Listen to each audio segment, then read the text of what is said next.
नमस्कार मित्रांनो, आर.एस. अकॅडमीमध्ये आपल्या सर्वांचं या ठिकाणी सहर्ष स्वागत आहे. मित्रांनो, आपण जे काही शिक्षक पात्रता परीक्षा 10 नोव्हेंबरच्या दरम्यान होणार आहे, त्या परीक्षेसाठी आपण जी काही शालेय पुस्तकं आहेत, या पुस्तकांचा प्रश्नोत्तराच्या स्वरूपामध्ये आपण अभ्यास करत आहे. आणि हे आजचं जे 5वी आणि भूगोल परिसर अभ्यासचं भाग 2 आहे. कारण हे पुस्तक बरंचसं मोठं असल्यामुळं बरेचसे प्रश्न त्याच्यामध्ये असल्यामुळं आपण काय केलं होतं, की याचे पार्ट पाडले होते. परंतु आपल्याकडे वेळ थोडासा कमी आहे आणि आपल्याला 10वी पर्यंतची पुस्तकं कंप्लीट करायची आहेत. त्यामुळे आपण काय केलेलं आहे, आजच्या व्हिडिओमध्ये जे राहिलेले प्रश्न आहेत, ते सगळे प्रश्न आपण काय केलेले आहेत, याच्यामध्ये कव्हर केलेले आहेत. मित्रांनो, जर व्हिडिओ तुम्हाला चांगला वाटत असेल, तर लाईक करा, सबस्क्राईब करा चॅनेलला आणि जास्तीत जास्त विद्यार्थ्यांच्यापर्यंत ते शेअर करा. आणि एक गोष्ट लक्षात ठेवा, की 4थीचा इतिहास, भूगोल सरळ सेवेच्या परीक्षेला येतो. परंतु आता जी 5वी पासून पुढे 12वी पर्यंतची जी काही पुस्तकं आहेत, ती पुस्तकं तुम्हाला एम-पी-एस-सीमध्ये ग्रुप बी असू द्या, ग्रुप सी असू द्या किंवा राज्यसेवा असू द्या, याच्यामध्ये तुम्हाला या पुस्तकातील प्रश्न बघायला मिळतात. तुम्ही जर एम-पी-एस-सीचे प्रिव्हायस इयर क्वेश्चन पेपर काढून बघितले, इथून पाठीमागचे, तर त्याच्यामध्ये तुम्हाला दिसून येईल, की या पुस्तकातून बरेचसे प्रश्न आलेले आहेत. तर आपण जास्त वेळ न घालवता आज आपण काय करणार आहे, की 5वीचं भूगोल आणि परिसर अभ्यासाचं जे पुस्तक आहे, ते पुस्तक आपण प्रश्नोत्तराच्या माध्यमातून पूर्णपणे कव्हर करणार आहे. तुमचा कुठलाही प्रश्न राहणार नाही. चला तर मग सुरुवात करूया. आपला पहिला प्रश्न काय आहे बघा. पहिला प्रश्न आहे, की प्रत्येक अन्न साखळीचा आधार डॉट डॉट असते. प्रश्न पहिला, प्रत्येक अन्न साखळीचा आधार डॉट डॉट असते. ए आहे पर्जन्य, बी आहे वनस्पती, सी आहे प्राणी आणि डी आहे सूर्य. तर प्रत्येक अन्न साखळीचा प्रमुख आधार हा काय असतो? तो म्हणजे वनस्पती. पर्याय क्रमांक बी, वनस्पती. त्याच्यानंतर बघा, प्रश्न दुसरा आहे. प्रश्न क्रमांक 2 काय आहे बघा.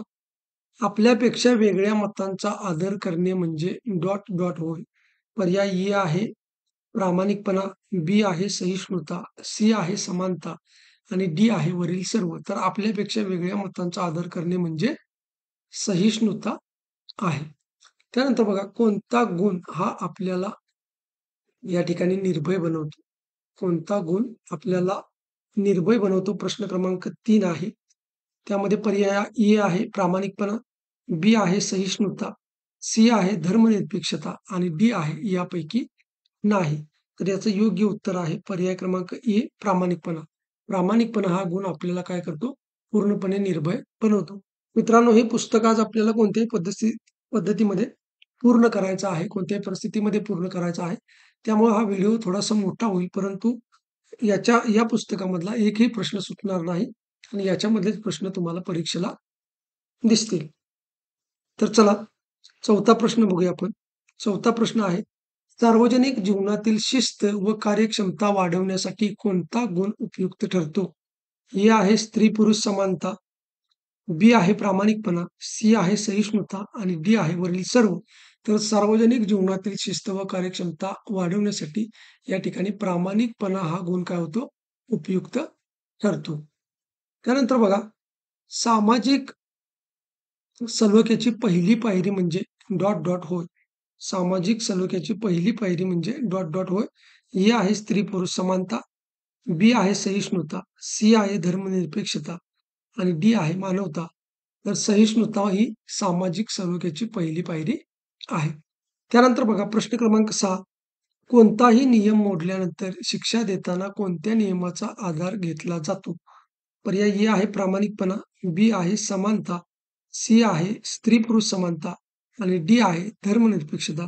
तर याचं योग्य उत्तर आहे समानता. म्हणजे कायद्यासमोर कसे असतात? सर्वजण या ठिकाणी समान असतात. त्यामुळे कोणतीही शिक्षा देताना समानता या नियमाचा आधार घेतला जातो. त्यानंतर बघा, प्रश्न क्रमांक 7, भारताला स्वातंत्र्य मिळाले तेव्हा किती वर्षावरील नागरिकांना मतदान करण्याचा अधिकार होता? म्हणजे 1947ला आपल्याला जे स्वातंत्र्य मिळाले, त्यावेळेला आपल्याला किती वर्षे पूर्ण झाल्यानंतर मतदान करण्याचा अधिकार होता? पर्याय ए आहे 20, बी आहे 21, सी आहे 22 आणि डी आहे 23. तर या ठिकाणी योग्य उत्तर आहे पर्याय क्रमांक बी, 21 वर्ष पूर्ण झालेल्या व्यक्तीला मतदानाचा अधिकार त्यावेळेला देण्यात आलेला होता 1947च्या दरम्यान, म्हणजे आपला त्यावेळी भारत स्वतंत्र झाला होता त्यावेळेला. त्यानंतर बघा प्रश्न क्रमांक 8 आहे. कोणत्या वर्षीपासून 18 वर्षे पूर्ण असलेल्या व्यक्तीला मतदानाचा अधिकार बहाल करण्यात आला? आता वर आपण बघितले की भारताला स्वातंत्र्य मिळाले त्याच्यानंतर किती वय होतं? 21 वर्ष होतं. परंतु नंतर ते काय करण्यात आलेलं आहे? 18 वर्ष करण्यात आलेलं आहे. आणि मग हे कोणत्या वर्षी करण्यात आलेलं आहे बघा?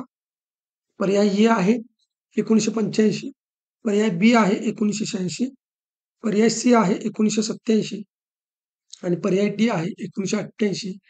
तर पर्याय क्रमांक डी याचं उत्तर आहे 1988 मध्ये या ठिकाणी काय करण्यात आलेलं आहे? 18 वर्ष पूर्ण झालेल्या व्यक्तीला अधिकार देण्यात आलेला. त्यानंतर बघा प्रश्न क्रमांक 9 आहे. भारतामध्ये जादूटोणा कायदा सर्वप्रथम कोणत्या राज्यात करण्यात आला? ए आहे कर्नाटक, बी आहे बिहार, सी आहे महाराष्ट्र आणि डी आहे उत्तर प्रदेश. तर याचं योग्य उत्तर आहे पर्याय क्रमांक सी, महाराष्ट्र. महाराष्ट्रामध्ये काय करण्यात आलेलं आहे?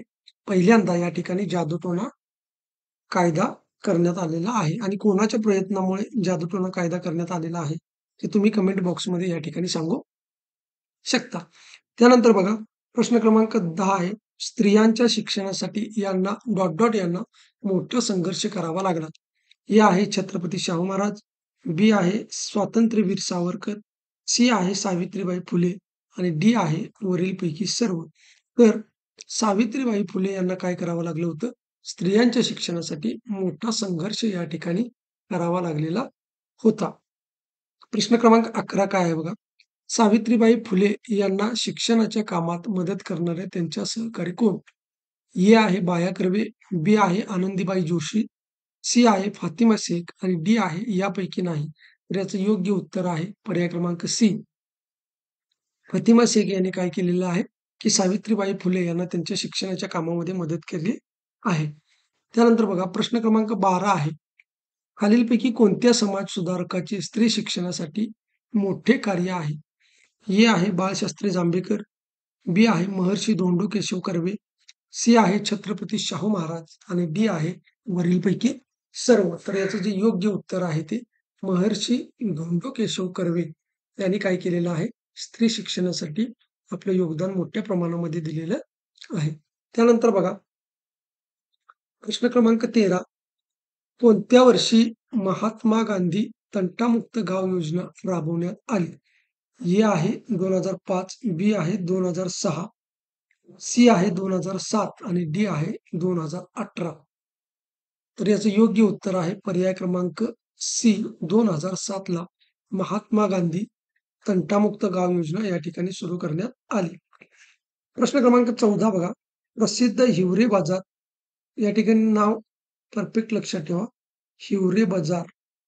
काही ठिकाणी तुम्ही असं हिरवे करा, तर हिरवे नाही आहे ते कसं आहे? हिवरे बाजार आहे हे लक्षात ठेवा. पर्यायामध्ये जर का प्रश्न फिरवून विचारला तर तुम्हाला हे नाव माहीत असणं आवश्यक आहे. कारण पर्यायामध्ये हिवरे बाजार असं पण असेल आणि हिरवे बाजार असे पण असू शकतं. त्यामुळे तिथं तुम्ही चुकण्याची शक्यता जास्त आहे. तर प्रसिद्ध हिवरे बाजार हे गाव महाराष्ट्रातील कोणत्या जिल्ह्यात आहे? पर्याय ए आहे कोल्हापूर, बी आहे पुणे, सी आहे अहिल्यानगर आणि डी आहे छत्रपती संभाजीनगर. आता जर तुम्ही पुस्तकामध्ये बघितलं तर पुस्तकामध्ये याचं पहिल्यांदा उत्तर मी तुम्हाला सांगतो. याचं जे उत्तर आहे ते पर्याय क्रमांक सी अहिल्यानगर. परंतु पुस्तकामध्ये काय दिलेलं आहे? अहमदनगर. अहमदनगर आहे. त्यामुळे जर तुम्हाला परीक्षेमध्ये अहमदनगर असेल तर अहमदनगर लिहायचं आहे. नसेल जर अहिल्यानगर दिलेलं असेल तर अहिल्यानगर त्याचं उत्तर लिहायचं आहे. कारण अहमदनगर हे जुनं नाव होतं आणि त्याचंच आता नवीन नाव काय केलेलं आहे? अहिल्यानगर केलेलं आहे. आणि या ठिकाणी छत्रपती संभाजीनगर हे कोणाचं केलेलं आहे? तर औरंगाबादचं या ठिकाणी नामकरण छत्रपती संभाजीनगर असं केलेलं आहे. त्यामुळं अहमदनगर आणि औरंगाबाद ही तुमच्या पुस्तकामध्ये नावं आहेत. परंतु जर आता येणाऱ्या परीक्षेमध्ये जर याच्यापैकी अहिल्यानगर आहे का अहमदनगर आहे किंवा छत्रपती संभाजीनगर आहे का औरंगाबाद आहे, हे तुम्ही चांगल्या पद्धतीने बघून टिक करायचं आहे. त्यानंतर बघा प्रश्न क्रमांक 15. श्रमदानातून ग्रामसफाई केलेले खुदावाडी हे गाव कोणत्या जिल्ह्यामध्ये आहे? बघा, श्रमदानातून ग्रामसफाई केलेले खुदावाडी हे गाव. आता हे खुदावाडी हे तुमच्या चांगलं लक्षात असणं आवश्यक आहे.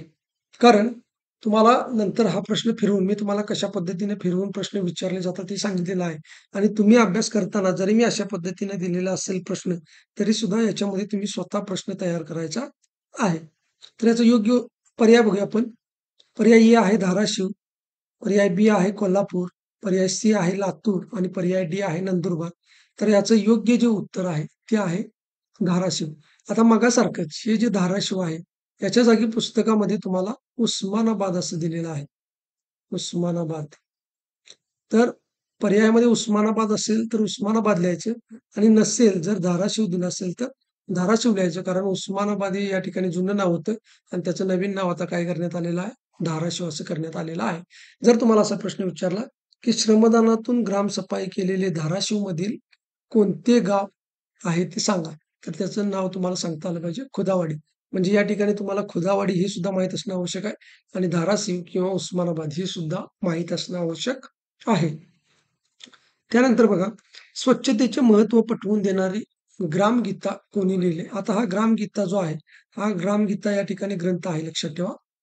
आणि या ग्रंथामध्ये तुम्हाला स्वच्छतेचं महत्त्व या ठिकाणी पटवून दिलेलं आहे.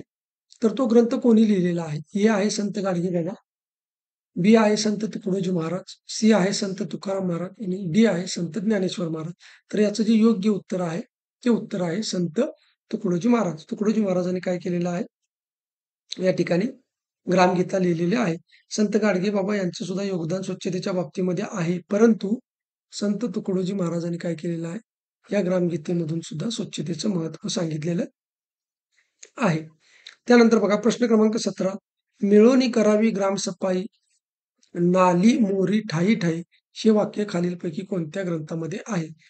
ए आहे ज्ञानेश्वरी, बी आहे अभंगगाथा, सी आहे ग्रामगीता आणि डी आहे गीताई.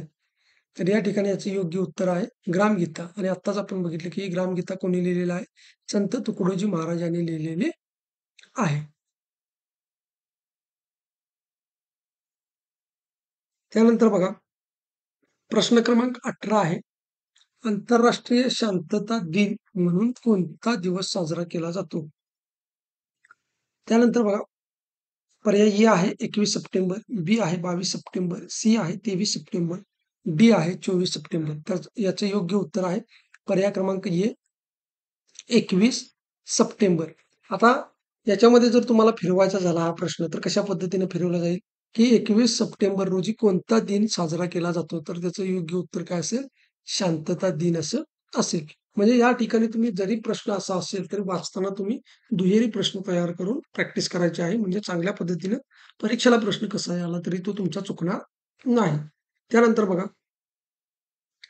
प्रश्न क्रमांक 19. संयुक्त राष्ट्राचे मुख्यालय कोणत्या शहरात आहे? ए आहे कोलंबो, बी आहे न्यूयॉर्क, सी आहे जिनिव्हा आणि डी आहे सिडनी. तर याचं योग्य उत्तर आहे संयुक्त राष्ट्राचे जे मुख्यालय आहे ते न्यूयॉर्क या ठिकाणी आहे. त्यानंतर बघा शिक्षण हक्क कायद्यानुसार प्राथमिक शिक्षण पूर्ण करण्याचा वयोगट कोणता?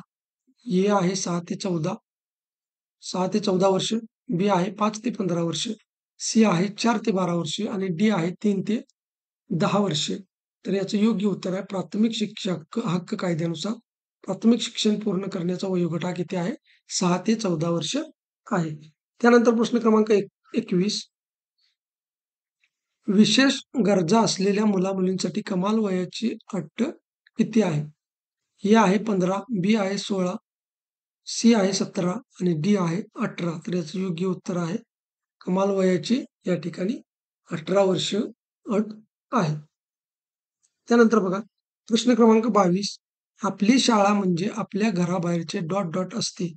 ए आहे संस्कार, बी आहे जग, सी आहे गुरु आणि डी आहे पालक. तर याचं योग्य उत्तर आहे पर्याय क्रमांक बी जग.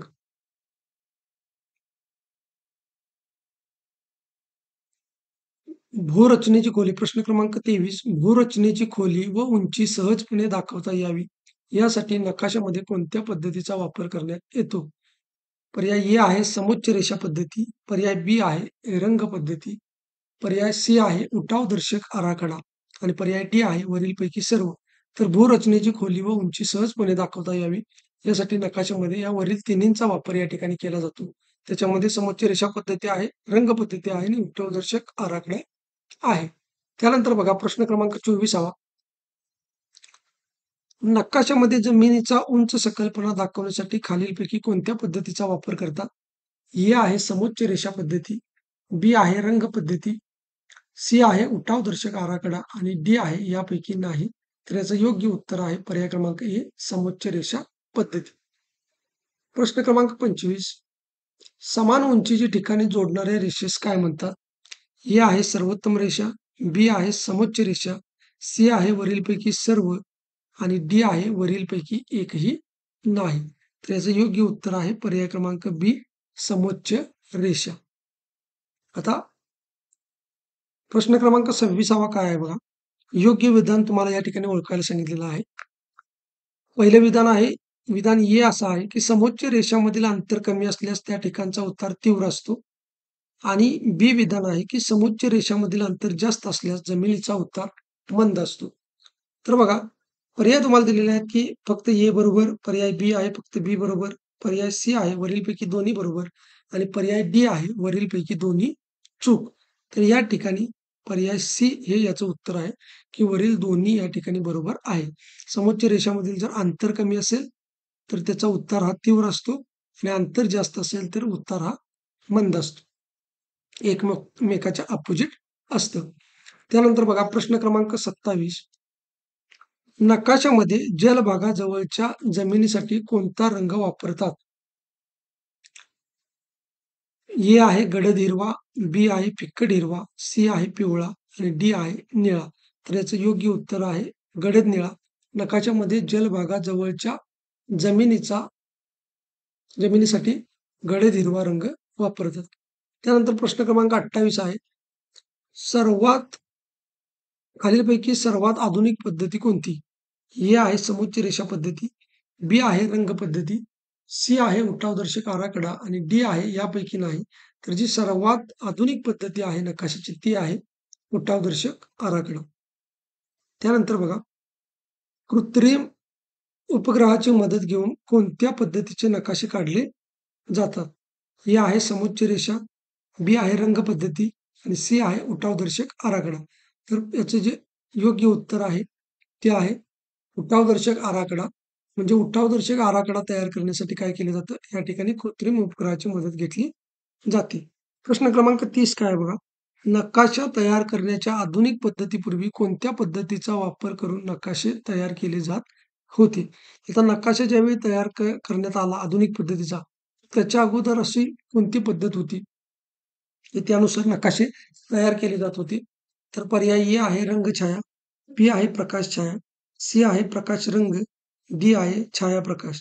तर याचं योग्य उत्तर आहे पर्याय क्रमांक बी प्रकाश छाया.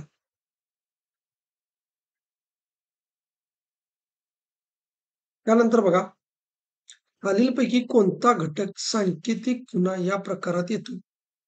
खालीलपैकी कोणता घटक सांकेतिक या प्रकारात येतो? तर पर्याय काय आहेत बघा.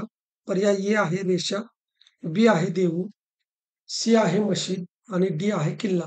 तर या ठिकाणी तुम्हाला काय विचारलेलं आहे? सांकेतिक खुणा आणि याचं योग्य उत्तर आहे रेषा.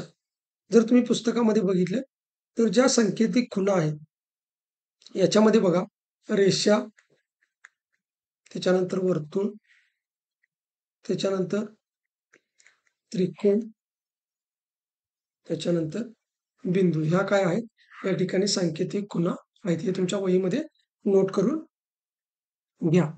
त्यानंतर प्रश्न क्रमांक 32 काय आहे बघा. खालीलपैकी कोणता घटक सांकेतिक चिन्हे या प्रकारात येतो? आता मगाशी आपण बघितले की सांकेतिक खुणा खुणा बघितली आपण. आता आपल्याला काय बघायचं आहे? चिन्हे. मग या ठिकाणी बघा देऊळ, बी आहे रेषा, सी आहे वर्तुळ, डी आहे त्रिकोण. तर याचं योग्य उत्तर काय आहे? देऊळ. मग याच्यामध्ये चिन्हामध्ये काय काय येतं बघा आता. चिन्हामध्ये येतं देऊळ, देऊळ, त्यानंतर मशीद, मशीद, त्यानंतर किल्ला, किल्ला. या गोष्टी कशामध्ये येतात? तर तुमच्या सांकेतिक चिन्हामध्ये येतात. त्याच्यानंतर बघा प्रश्न क्रमांक 33. भारताच्या पश्चिमेस कोणता पर्वत आहे? ए आहे सह्याद्री, बी आहे सातपुडा, सी आहे निलगिरी आणि डी आहे काराकोरम. आता मित्रांनो या ठिकाणी भारताचा नकाशा बघत असताना मी जे या ठिकाणी तुम्हाला एक प्रश्न या ठिकाणी तयार केलेला आहे काय? की भारताच्या पश्चिमेस कोणता पर्वत आहे? याचं योग्य उत्तर मी तुम्हाला सांगतो की सह्याद्री पर्वत आहे. सह्याद्री पर्वत भारताच्या पश्चिमेला आहे आणि तो असा उत्तर-दक्षिण या दिशेमध्ये पसरलेला आहे. परंतु तुम्हाला आता काय करायचं आहे, की हा सातपुडा पर्वत कुठं आहे? निलगिरी पर्वत कुठं आहे? आणि काराकोरम पर्वत कुठं आहे? यांच्या दिशासुद्धा तुम्हाला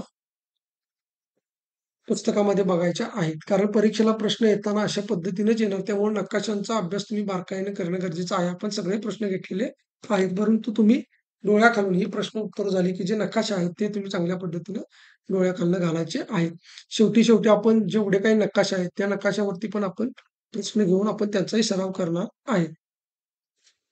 त्यानंतर बघा, प्रसिद्ध महादेव डोंगर भारतातील कोणत्या राज्यात आहे?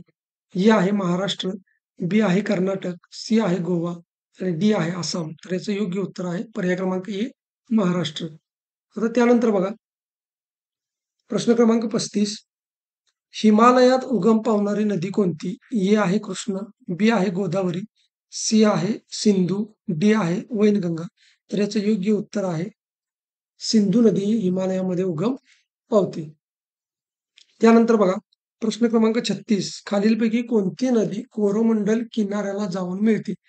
आता कोरोमंडल जो किनारा आहे, हा किनारा भारताच्या पूर्व दिशेला आहे. त्याला आपण काय म्हणतो? कोरोमंडल किनारा होतो. आणि मग या ठिकाणी तुम्ही जर बघितलं नर्मदा, तापी, मही या कशा आहेत? पश्चिम वाहिनी नद्या आहेत. आणि त्याच्यामुळे याचं योग्य उत्तर काय आहे? कावेरी आहे. मित्रांनो भारताच्या या ठिकाणी जी काही पश्चिम दिशा आहे आणि या ठिकाणी पूर्व दिशा आहे. तर या ठिकाणी एक किनारा आहे आणि या ठिकाणी एक किनारा आहे. तर त्याला अशी नावं दिलेली आहेत, की कारवारचा किनारा, कोरोमंडलचा किनारा असे त्याचे भाग केलेले आहेत. कोकण किनारा वगैरे. तर याच्यामध्ये कोरोमंडल किनाऱ्याला या ठिकाणी कावेरी नदी जाऊन मिळते. म्हणून मी तुम्हाला सांगितलं, की नकाशा जे आहेत ते चांगल्या पद्धतीने तुम्ही बघायचे आहेत. प्रश्न या शाळेतल्या पुस्तकामधूनच येणार. तुम्ही मार्केटमधली पुस्तकं जास्त वाचायच्या नादाला लागू नका. कारण प्रश्न आल्यानंतर तुम्हाला ते समजेल. आपण जे दिलेलं आहे त्याच्या बाहेर प्रश्न जाणार नाही. तुम्हाला जर अभ्यासच करायचा असेल तर तुम्ही मानसशास्त्रावरती फोकस करा आणि गणित बुद्धिमत्ता. इथं तुमचे मार्क गेले नाही पाहिजेत. कारण की हे जी मार्क तुम्हाला सहज मिळून जातात. याच्या बाहेरचा प्रश्न अजिबात येणार नाही. त्यानंतर बघा, खालीलपैकी पूर्व वाहिनी नदी कोणती? ए आहे नर्मदा, बी आहे तापी, सी आहे गोदावरी, डी आहे वैनगंगा. तर याचं योग्य उत्तर काय आहे? गोदावरी. नर्मदा आणि तापी या कशा आहेत? पश्चिम वाहिनी नद्या आहेत. तर वैनगंगा ही कशा आहे? दक्षिण वाहिनी नदी आहे.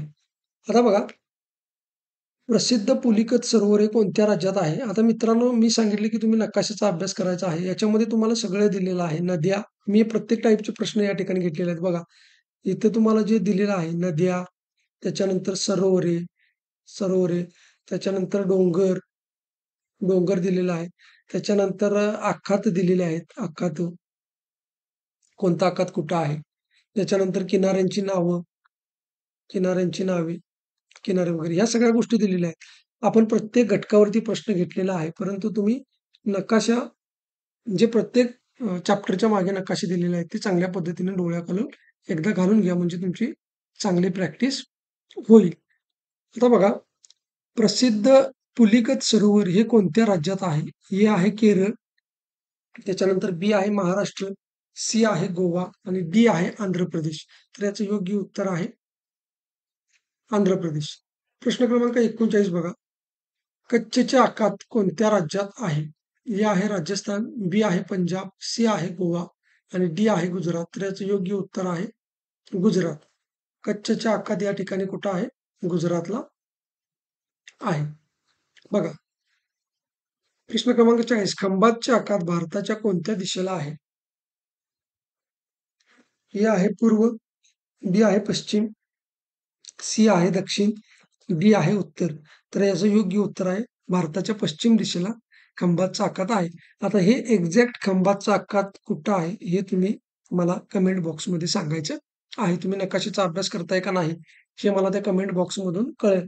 आणि मी सांगतोय त्या गोष्टी जर तुम्ही केल्या तर तुम्हाला टेटमध्ये मार्क मिळवण्यासाठी कुठल्याही पद्धतीची अडचण येणार नाही. चांगल्या पद्धतीने तुम्हाला या ठिकाणी मार्क मिळून जाणार म्हणजे जाणार. परंतु तुम्ही सांगितलेल्या गोष्टी या ठिकाणी फॉलो केल्या पाहिजेत. मग तुम्ही कमेंट बॉक्समध्ये सांगायचं आहे, की खांबाचा आकार जे भारताच्या पश्चिमेकडे आहे, ते नेमकं कुठं आहे? त्याचं ठिकाण सांगायचं आहे किंवा ते कोणत्या राज्यात आहे?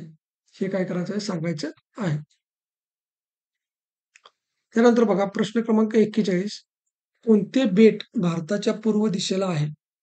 ए आहे कवरती बेट, बी आहे मिनिकॉय बेट, सी आहे बॅरन बेट, डी आहे किल्टन बेट. तर याचं योग्य उत्तर आहे पर्याय क्रमांक सी, बॅरन बेट. प्रश्न क्रमांक 42. उत्तरेकडील मैदानी प्रदेशात कोणत्या नदीचे खोरे आहे? ए आहे गंगा, बी आहे गोदावरी, सी आहे कृष्णा आणि डी आहे कावेरी. तर याचं योग्य उत्तर आहे पर्याय क्रमांक ए, ते म्हणजे गंगा.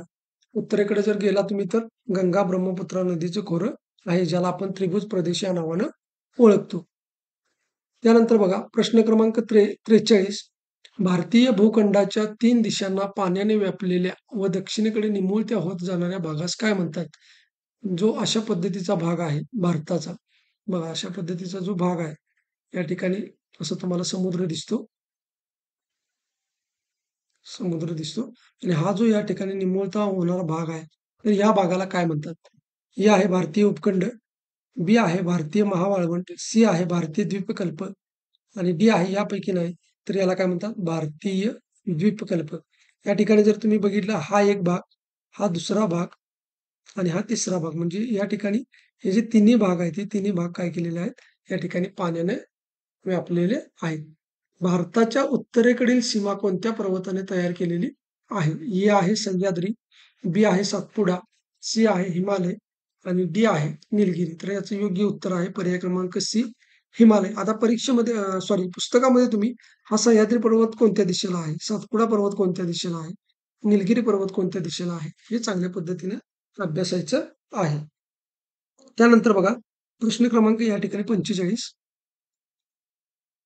भारताचा समुद्र सपाटीपासून उंचीतील फरक किती आहे? म्हणजे जो भारताचा विस्तार आहे, तर त्याच्यामध्ये भारताचा समुद्र सपाटीपासून उंचीतला फरक किती आहे?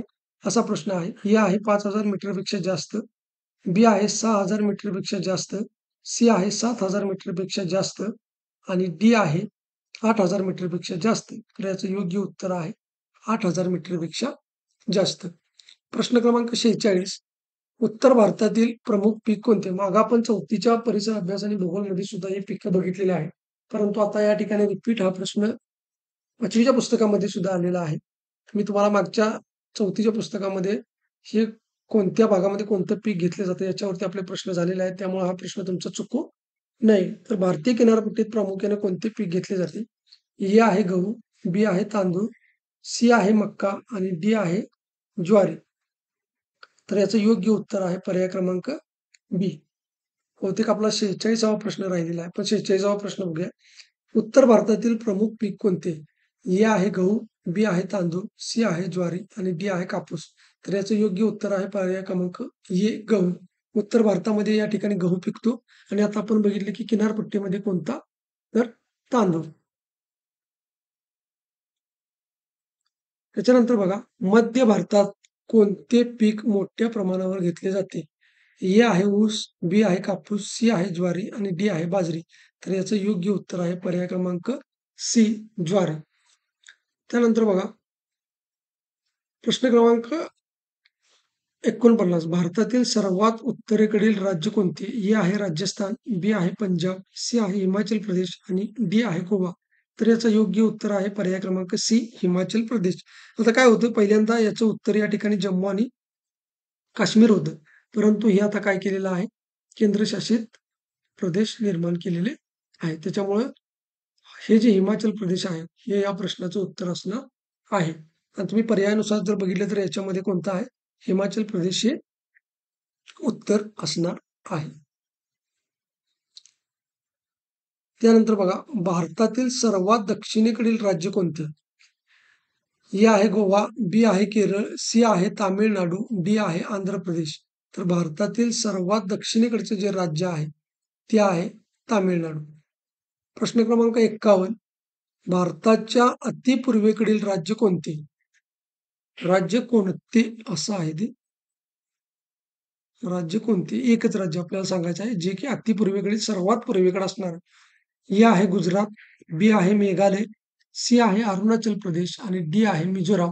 तर याचं योग्य उत्तर आहे पर्याय क्रमांक सी, अरुणाचल प्रदेश. त्यानंतर बघा, भारतातील क्षेत्रफळाने सर्वात मोठे असणारे राज्य कोणते? ए आहे उत्तर प्रदेश, बी आहे राजस्थान, सी आहे गोवा, डी आहे महाराष्ट्र. तर राजस्थान हे या ठिकाणी सर्वात मोठे. कशाने? क्षेत्रफळाने. ते लक्षात ठेवा. क्षेत्रफळाने हे सर्वात मोठं राज्य आहे राजस्थान.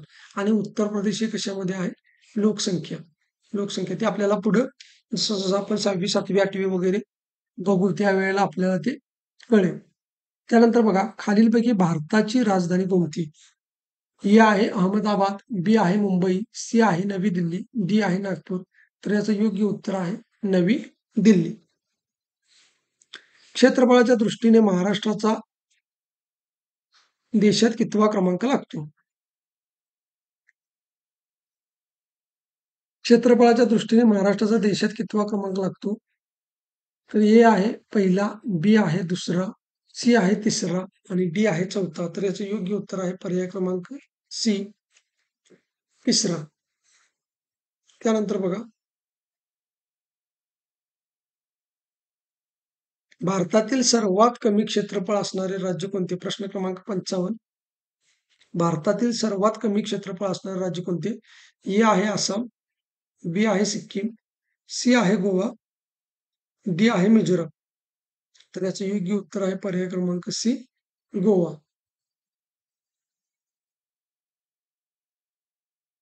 आता बघा, भारतात एकूण किती राज्य आहेत? ए आहे 26, बी आहे 27, सी आहे 28 आणि डी आहे 29. तर याचं योग्य उत्तर आहे पर्याय क्रमांक डी, 29. प्रश्न 57 बघा, 2014 साली भारतामध्ये कोणते राज्य निर्माण झाले? ए आहे तेलंगणा, बी आहे आंध्र प्रदेश, सी आहे तामिळनाडू आणि डी आहे मिझोराम.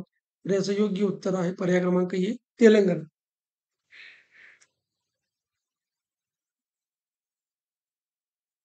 त्यानंतर बघा, प्रश्न क्रमांक 58. भारतीय महावाळवंट प्रामुख्याने कोणत्या राज्यात येते? ए आहे महाराष्ट्र, बी आहे राजस्थान, सी आहे गोवा आणि डी आहे गुजरात. तर याचं योग्य उत्तर आहे पर्याय क्रमांक बी, महाराष्ट्र. त्यानंतर बघा, प्रश्न क्रमांक 59. आपल्या देशात चहाचे उत्पादन कोणत्या राज्यात घेतले जाते? ए आहे महाराष्ट्र, बी आहे कर्नाटक, सी आहे आसाम, डी आहे गुजरात. तर याचं योग्य उत्तर आहे पर्याय क्रमांक सी, आसाम. आसाम हे राज्य चहासाठी प्रसिद्ध आहे. प्रश्न क्रमांक 60. आपल्या देशात लवंगचे उत्पादन कोणत्या राज्यात घेतले जाते? ए आहे कर्नाटक, बी आहे तामिळनाडू, सी आहे केरळ आणि डी आहे हिमाचल प्रदेश. तर लवंग तुम्हाला माहित असेल. लवंग म्हणजे काय? मसाल्याचा एक पदार्थ आहे तो. मसाल्याचा पदार्थ. आणि या मसाल्याच्या पदार्थासाठी काय? केरळ हे प्रसिद्ध आहे. त्यामुळे याचं उत्तर काय असेल? केरळ. त्यानंतर बघा, भारतामध्ये सफरचंदाचे उत्पादन कोणत्या ठिकाणी मोठ्या प्रमाणावर घेतले जाते? ए आहे जम्मू आणि काश्मीर, बी आहे पंजाब, सी आहे महाराष्ट्र आणि डी आहे उत्तर प्रदेश. तर याचं योग्य उत्तर आहे जम्मू आणि काश्मीर. जम्मू काश्मीरमध्ये काय केलं जातं की सफरचंदाचं उत्पादन या ठिकाणी मोठ्या प्रमाणामध्ये घेतलं जातं. आता भारतामधील संत्र्यासाठी प्रसिद्ध असणारे शहर कोणते? ए आहे सिंधुदुर्ग, बी आहे नागपूर, सी आहे रत्नागिरी आणि डी आहे राजेवाडी. तर याचं योग्य उत्तर आहे ते म्हणजे नागपूर. आता हे चारही पर्याय मी या ठिकाणी महाराष्ट्रातले का घेतले आहेत? कारण भारत असू द्या किंवा महाराष्ट्र असू द्या, या दोन्हीही ठिकाणी सर्वोच्च स्थानी कोण आहे? नागपूर आहे. तुम्हाला भारतातलं संत्र्यासाठी प्रसिद्ध असणारं शहर विचारलं किंवा महाराष्ट्रातील प्रसिद्ध असणारं शहर जर विचारलं संत्र्याच्या बाबतीमध्ये, तर या ठिकाणी तुम्हाला नागपूर हे उत्तर द्यायचं आहे. किंवा नागपूर हे शहर कोणत्या पिकासाठी प्रसिद्ध आहे असं म्हणून आलं तर त्याचं उत्तर या ठिकाणी संत्रे यायला पाहिजे. त्यानंतर बघा, भारतामध्ये कॉफीचे उत्पादन कोणत्या राज्यात घेतले जाते? ए आहे आसाम, मिझोराम, बी आहे हिमाचल प्रदेश आणि उत्तर प्रदेश, सी आहे महाराष्ट्र आणि गोवा, डी आहे केरळ आणि कर्नाटक. तर याचं योग्य उत्तर आहे पर्याय क्रमांक डी, केरळ आणि कर्नाटक. केरळ आणि कर्नाटक यामध्ये कॉफी घेतली जाते. आता बघा, प्रश्न क्रमांक 64. खालीलपैकी बेघरपणाची कारणे सांगा. बेघर नसणे म्हणजे काय? तुम्हाला घर नसणे. तर घर नसण्याचं कारण खालीलपैकी काय? तुम्ही बेघर होण्याची कारणं काय आहेत ते विचारलेलं आहे. पर्याय ए आहे दारिद्र्य, बी आहे बेरोजगारी, सी आहे नैसर्गिक आपत्ती आणि डी आहे वरील सर्व. तर याचं योग्य उत्तर आहे वरील सर्व. दारिद्र्य, बेरोजगारी आणि नैसर्गिक आपत्ती या तिन्ही कारणामुळे तुम्हाला बेघर होण्याची शक्यता असते. आता भारतामध्ये सुमारे किती टक्के भूभाग शेतीसाठी वापरला जातो? ए आहे 50%, बी आहे 60%, सी आहे 70% आणि डी आहे 80%. तर याचं योग्य उत्तर आहे पर्याय क्रमांक बी 60%.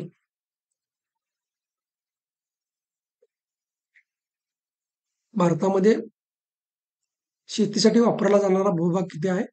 60% आहे. आता बघा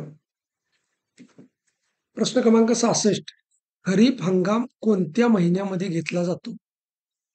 पर्याय ए आहे जून ते जानेवारी, बी आहे जून ते ऑक्टोबर,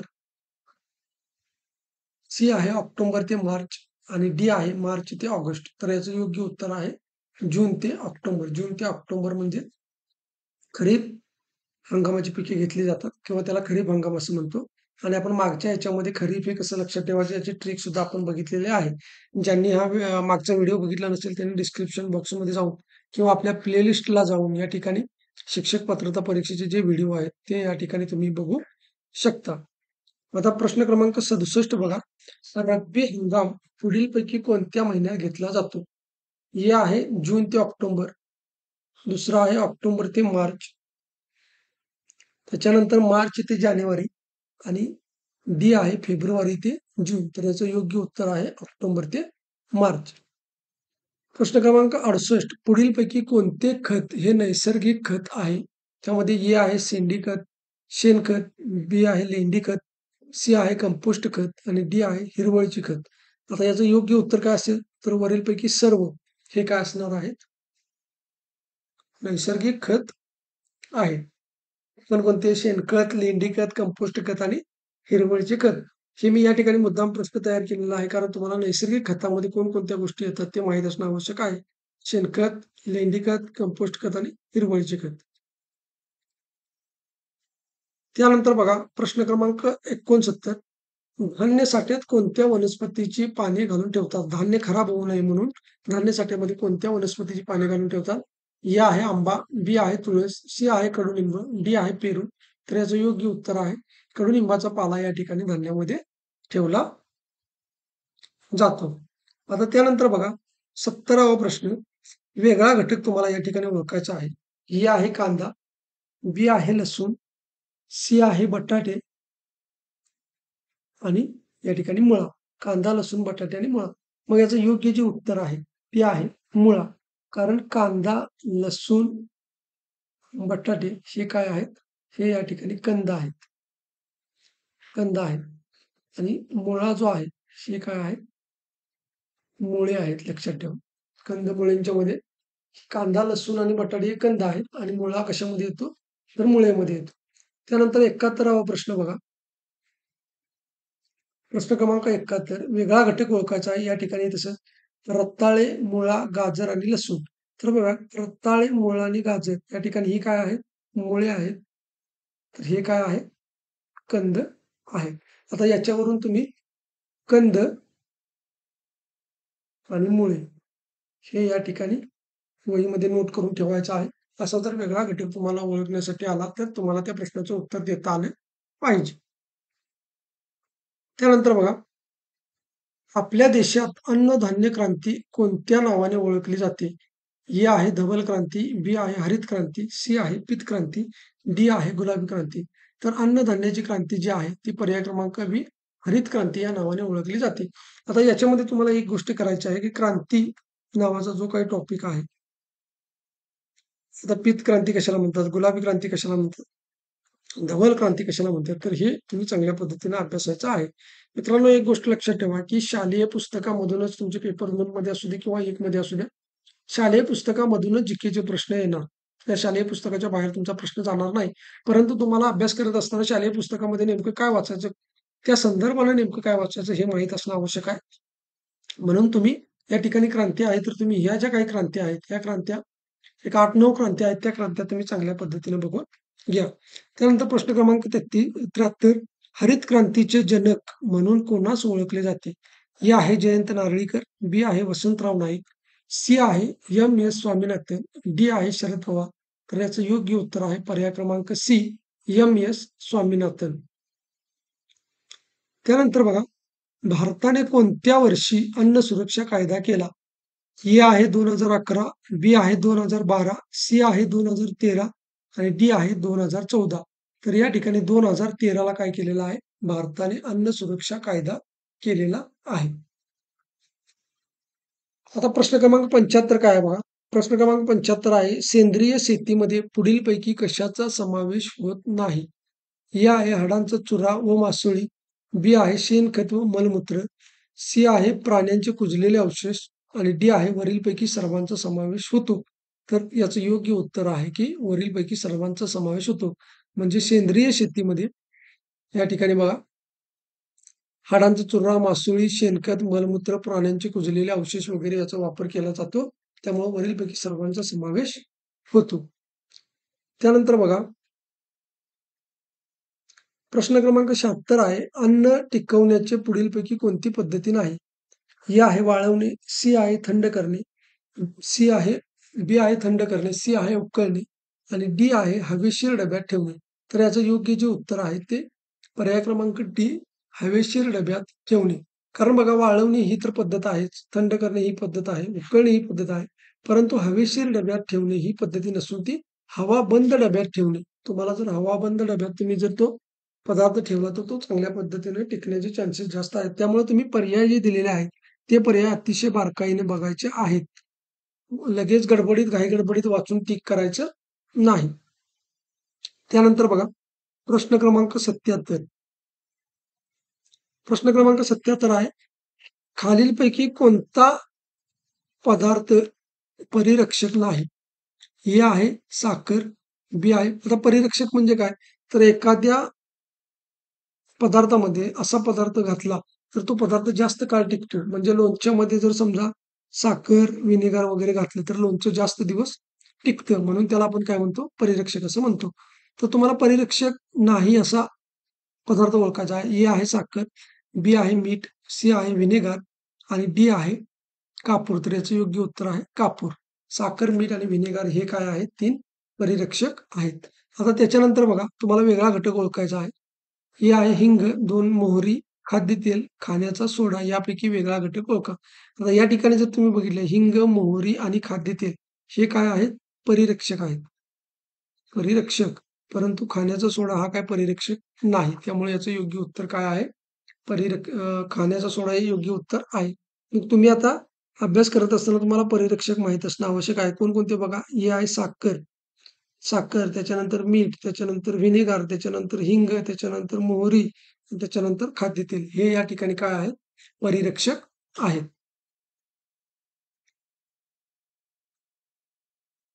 प्रश्न 79 बघा. प्रश्न 79 आहे, वाहनामधून सोडल्या जाणाऱ्या धुरांमध्ये खालीलपैकी कोणता वायू नसतो? ए आहे कार्बन मोनॉक्साईड, बी आहे नायट्रोजन डायऑक्साईड, सी आहे सल्फर डायऑक्साईड आणि डी आहे ऑक्सिजन. तर याचं योग्य उत्तर आहे ऑक्सिजन. कारण वाहनांमधून काय होतं, की विषारी वायू जे असतात ते विषारी वायू या ठिकाणी बाहेर पडतात आणि म्हणून ऑक्सिजन हा वायू काही विषारी नाही. त्यामुळे हे याचं योग्य उत्तर आहे. परंतु जर तुम्हाला असा प्रश्न आला, की वाहनांमधून खालीलपैकी कोणता वायू सोडला जातो आणि त्याच्यामध्ये असे पर्याय असू शकतात, कार्बन मोनॉक्साईड, नायट्रोजन डायऑक्साईड किंवा सल्फर डायऑक्साईड किंवा अजून कुठलेही देऊ शकतात तुम्हाला. ऑक्सिजन, हेलियम, आर्गॉन वगैरे हे देऊ शकतात. तर हे तुम्हाला माहीत असणं आवश्यक आहे. प्रश्न क्रमांक 80, कोणत्या प्रदूषणामुळे डोळे व फुफ्फुसाचे विकार होतात? ए आहे हवा प्रदूषण, बी आहे ध्वनी प्रदूषण, सी आहे जल प्रदूषण आणि डी आहे वरीलपैकी सर्व. तर याचे जे योग्य उत्तर आहे ते आहे हवा प्रदूषण. हवेमुळे काय होतं? डोळे आणि फुफ्फुसाचे विकार या ठिकाणी होतात. प्रश्न क्रमांक 81 काय आहे बघा.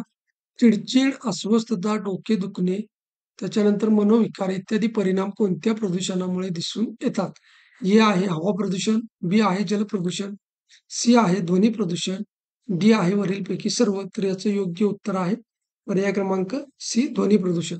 आता हा प्रश्न जर फिरवला तर तुम्हाला याच्यामध्ये काय काय माहित असणं, ही जी चिडचिड आहे, अस्वस्थता आहे, डोकेदुखी किंवा मनोविकार, तर हे तुम्हाला कोणत्या प्रदूषणामुळे होते हे माहित असणं आवश्यक आहे. जर समजा तुम्हाला असं विचारलं की ध्वनी प्रदूषणामुळे खालीलपैकी कोणता दुष्परिणाम दिसून येतो आणि त्याच्यामध्ये हा जर एखादा पर्याय असेल, त्याच्यामध्ये चिडचिड असेल किंवा अस्वस्थता असेल किंवा डोकेदुखी असेल किंवा मनोविकार असेल, तर ते तुम्हाला त्याचं उत्तर देता आलं पाहिजे. त्यानंतर बघा प्रश्न क्रमांक 82 भारतात संदेश वहनासाठी कोणत्या उपग्रहाचा अवलंब केला जातो? ए आहे इन्सॅट, बी आहे एज्युसॅट, सी आहे इंटरसॅट आणि डी आहे वरीलपैकी सर्व. तर भारतात संदेश वहनासाठी पर्याय क्रमांक ए इन्सॅट या उपग्रहाचा अवलंब केला जातो. त्यानंतर बघा प्रश्न क्रमांक 83 इन्सॅटचा फुल फॉर्म काय तुम्हाला विचारलेला आहे. पर्याय ए आहे इंडियन सॅटेलाइट, पर्याय बी आहे इंडियन नॅशनल सॅटेलाइट, सी आहे इंडिया सॅटेलाइट आणि डी आहे इंडिया नॅशनल सॅटेलाइट. तर याचं योग्य उत्तर आहे इंडियन नॅशनल सॅटेलाइट. प्रश्न क्रमांक 84 पर्वती जलशुद्धीकरण केंद्र कोणत्या जिल्ह्यामध्ये आहे? ए आहे कोल्हापूर, बी आहे सांगली, सी आहे पुणे आणि डी आहे मुंबई. तर याचं योग्य उत्तर आहे पुणे. तर पुणे जिल्ह्यामध्ये पर्वती जलशुद्धीकरण केंद्र आहे. म्हणून तुम्हाला हे पर्वती माहीत असणं आवश्यक आहे आणि त्याचा जिल्हा पुणे. त्यानंतर बघा प्रश्न क्रमांक 85 खालीलपैकी लखनौची प्रसिद्ध साडी कोणती? ए आहे चिकन, बी आहे सिल्क, सी आहे कडियल आणि डी आहे पितांबरी. तर या ठिकाणी जे योग्य उत्तर आहे ते पर्याय क्रमांक 1 लखनवी चिकन असं त्या प्रसिद्ध साडीचं नाव आहे. प्रश्न क्रमांक 86 बघा भारतातील आर्थिक घडामोडीचे केंद्र म्हणून कोणत्या शहरास ओळखले जाते? ए आहे पुणे, बी आहे दिल्ली, सी आहे मुंबई आणि डी आहे अहमदाबाद. तर पर्याय क्रमांक सी उत्तर आहे मुंबई हे भारताचे आर्थिक केंद्र म्हणून ओळखले जाते. त्यानंतर बघा प्रश्न क्रमांक 87 जैवविविधतेचे रक्षण व संवर्धन करण्याच्या दृष्टीने राखून ठेवलेल्या क्षेत्राला काय म्हणतात? ए आहे राष्ट्रीय उद्याने, बी आहे अभयारण्य, सी आहे जैवविविधता उद्याने आणि डी आहे राखीव जंगल. तर याचं योग्य उत्तर आहे पर्याय क्रमांक सी जैवविविधता उद्याने. आता या ठिकाणी तुम्हाला जैवविविधता शब्द दिसतोय बघा, त्याच्यावरून तुम्ही लक्षात ठेवू शकता की जैवविविधता उद्याने. कारण हे जे 3 प्रश्न आता येणार आहेत ते तुम्हाला थोडेसे कन्फ्यूज करणारे आहेत. आता बघा प्रश्न क्रमांक 88 वन्यजीव संरक्षण व संवर्धन करण्याच्या उद्देशाने काही महत्वाची क्षेत्रे राखून ठेवलेली असतात त्यांना काय म्हणतात? तर ए आहे जैवविविधता उद्याने, बी आहे राष्ट्रीय उद्याने, सी आहे अभयारण्य आणि डी आहे अरण्य. तर याचं योग्य उत्तर आहे राष्ट्रीय उद्याने. वन्यजीवासमोर काय तुम्हाला लक्षात ठेवायचं आहे? राष्ट्रीय उद्याने.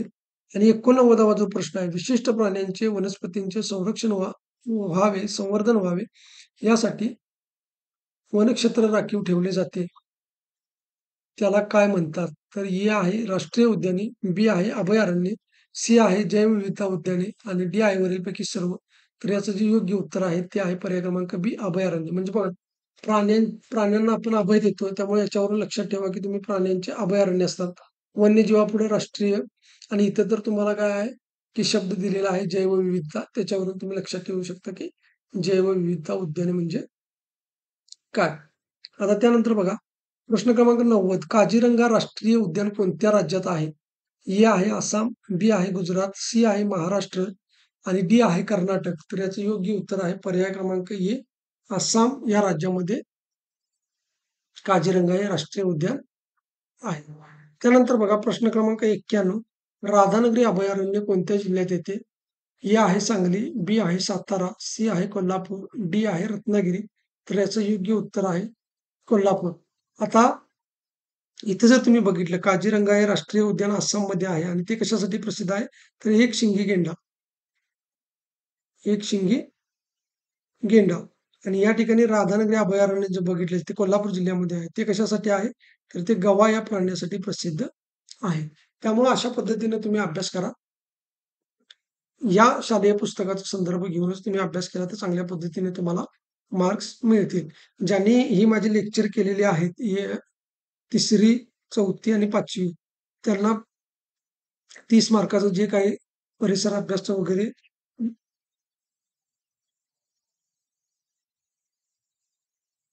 परिसर अभ्यासचे वगैरे जे काही प्रश्न आहेत, ते प्रश्न तुम्हाला चांगल्या पद्धतीने या ठिकाणी सुटणार म्हणजे सुटणार.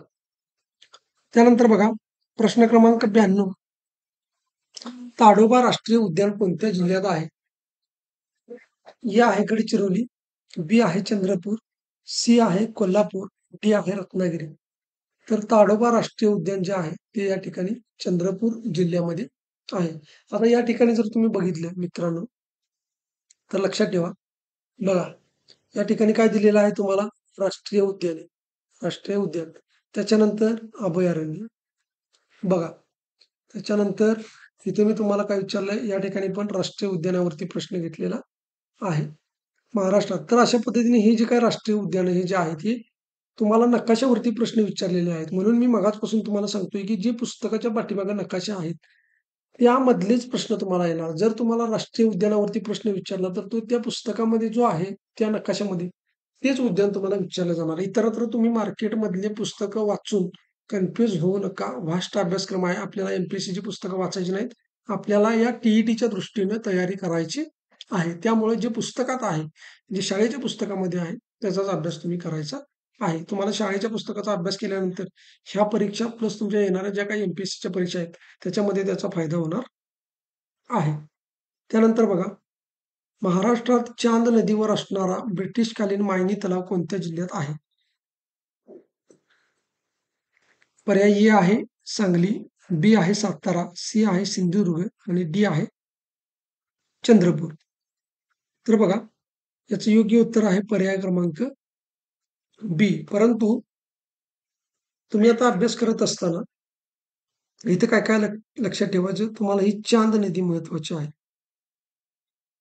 चांद नदी बघा, त्याच्यानंतर तुम्हाला लक्षात ठेवायचं आहे मायनी तलाव, त्याच्यानंतर तो जिल्हा सातारा आणि हे राज्य सुद्धा तुम्हाला लक्षात ठेवायचं आहे. कारण याच्यावरती 1, 2, 3 आणि 4 प्रश्न तयार होऊ शकतात. जर तुम्हाला असं विचारलं, की महाराष्ट्रातील प्रसिद्ध मायनी तलाव कोणत्या नदीवरती आहे? तर चांद नदीवरती आहे. चांद नदीवर असणारा ब्रिटिशकालीन मायनी तलाव कोणत्या राज्यात आहे? तर महाराष्ट्र राज्यात आहे. महाराष्ट्रात चांद नदीवर असणारा ब्रिटिशकालीन मायनी तलाव कोणत्या जिल्ह्यात आहे? तर तो सातारा जिल्ह्यात आहे. आणि सातारा जिल्ह्यात, महाराष्ट्रातील सातारा जिल्ह्यात चांद नदीवरती असणारा तलाव कोणता? तर तो आहे मायनी तलाव. तर अशा पद्धतीने मित्रांनो, एकाच प्रश्नामध्ये 4-4 प्रश्न तयार होतात आणि हे प्रश्न तुम्ही तर अशा पद्धतीने तयार केलेला अभ्यास केला तर मार्क मिळवणं फार अवघड नाही. त्यानंतर बघा, प्रश्न क्रमांक 94, उत्तर आशियातील कोणत्या प्रदेशामधून रोहितची मायनी तलावावरती स्थलांतर होतो? ए आहे बल्गेरिया, बी आहे सायबेरिया, सी आहे इथिओपिया आणि डी आहे यापैकी नाही. तर याचं योग्य उत्तर आहे पर्याय क्रमांक बी, सायबेरिया. मित्रांनो, हा व्हिडिओ थोडासा मोठा आहे, कंटाळवाणा वाटेल, परंतु एकाच व्हिडिओमध्ये तुमचं पुस्तक पूर्ण होणार आहे. तुम्हाला पुस्तक पुन्हा वाचायची गरज भासणार नाही. तुम्ही राहिलेला वेळ दुसऱ्या विषयांना देऊ शकता. त्यामुळं थोडासा वेळ लागत असला तरी ठीक आहे. तुम्ही तुमचं स्पीड वाढवून बघू शकता. काहींना जर जास्तच हे असेल, प्रॅक्टिस त्यांचं झालेलं असेल किंवा पुस्तक वाचून झालेलं असेल, तर 2च्या स्पीडने सुद्धा हा व्हिडिओ तुम्ही बघू शकता. त्यानंतर बघा, माळढोक हे पक्ष्यांचे अभयारण्य कोणत्या जिल्ह्यात येते? ए आहे सोलापूर, बी आहे नंदुरबार, सी आहे गडचिरोली आणि डी आहे रत्नागिरी. तर या ठिकाणी माळढोक हे पक्ष्यांचे अभयारण्य सोलापूर जिल्ह्यामध्ये आहे.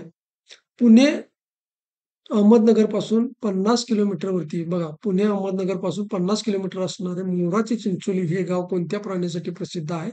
ए आहे माळढोक, बी आहे मोर, सी आहे रोहित पक्षी आणि डी आहे गरुड. आता हे काही जास्त तुम्हाला अवघड वाटणार नाही, कारण या मोराची चिंचोली हे नाव मुळात या मोर पक्षामुळे पडलेलं आहे.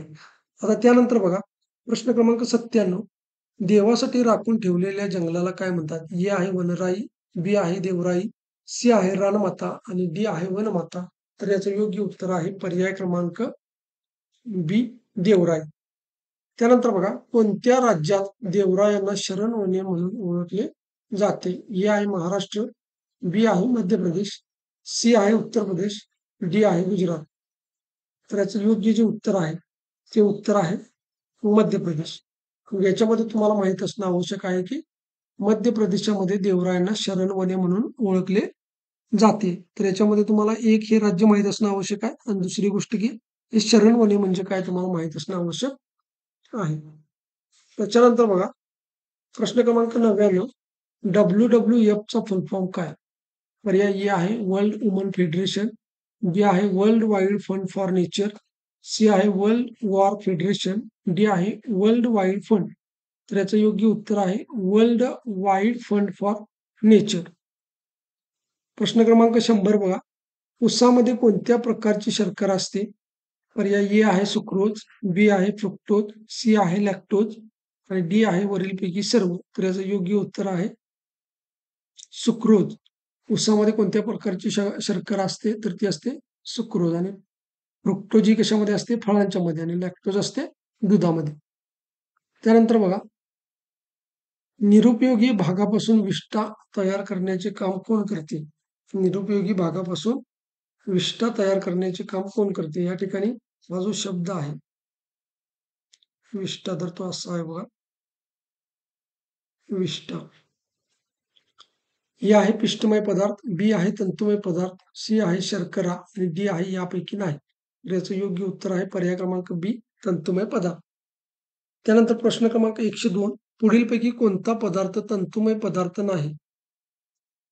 ए आहे फळांच्या साली, बी आहे शिरा, सी आहे पालेभाज्या आणि डी आहे साखर. तर याचं योग्य उत्तर आहे साखर हा तंतुमय पदार्थ नाही. मग फळांच्या साली, त्यानंतर शिरा आणि पालेभाज्या हे काय आहेत? 3 या ठिकाणी तंतुमय पदार्थ आहेत. त्यानंतर बघा, प्रश्न क्रमांक 103. पिष्टमय पदार्थ.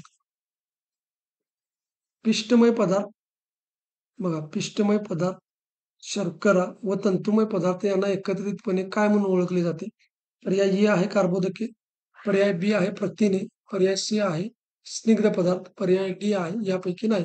तर याचं योग्य उत्तर आहे पर्याय क्रमांक ए, कार्बोदके. 104 प्रश्न बघा. शरीराला ऊर्जा प्राप्त करून देण्याचे काम कोण करते? ए आहे स्निग्ध पदार्थ, बी आहे प्रथिने, सी आहे कार्बोदके आणि डी आहे वरीलपैकी सर्व. तर याचं योग्य उत्तर आहे कार्बोदके. शरीराला ऊर्जा प्राप्त करून देण्याचे काम कोण करतं? कार्बोदके करतात. त्यानंतर बघा, डॉट डॉट हा स्निग्ध पदार्थ आहे. आता स्निग्ध पदार्थ म्हणजे काय? की ज्याच्यापासून आपल्याला चरबी तयार होते. मग इथे तुम्ही लक्षात ठेवा, दूध, तेल, मीठ आणि साखर याच्यापासून जे तेलकट पदार्थ असतात त्याच्यापासून आपल्याला चरबी जास्त प्रमाणामध्ये तयार होते. त्यामुळे याचं योग्य उत्तर काय असेल? पर्याय क्रमांक बी, तेल. प्रश्न क्रमांक 106. पिष्टमय पदार्थांच्या डॉट डॉट एवढी ऊर्जा स्निग्ध पदार्थातून मिळते. ए आहे दुप्पट, बी आहे तिप्पट, सी आहे चौपट आणि डी आहे पाचपट. तर याचं योग्य उत्तर आहे पर्याय क्रमांक ए, दुप्पट. पिष्टमय पदार्थाच्या दुप्पट एवढी ऊर्जा स्निग्ध पदार्थातून मिळते. त्यानंतर बघा, प्रश्न क्रमांक 107. अंड्यातील बलक यामध्ये कोणता पदार्थ असतो? मित्रांनो, हा प्रश्न एमपीएससी राज्यसेवेने सुद्धा विचारलेला आहे. एमपीएससी राज्यसेवा याच्यामध्ये हा प्रश्न विचारलेला आहे. त्यामुळे या पुस्तकाला एवढं साधं आणि सोपं समजू नका. आणि हा प्रश्न बऱ्याच विद्यार्थ्यांचा या ठिकाणी चुकलेला आहे. ए आहे प्रथिने, बी आहे स्निग्ध पदार्थ, सी आहे कार्बोदके आणि डी आहे वरीलपैकी सर्व. तर याचं योग्य उत्तर आहे की अंड्याच्या मध्ये जो बलक असतो पिवळा, त्याच्यामध्ये काय असतं? स्निग्ध पदार्थ असतो.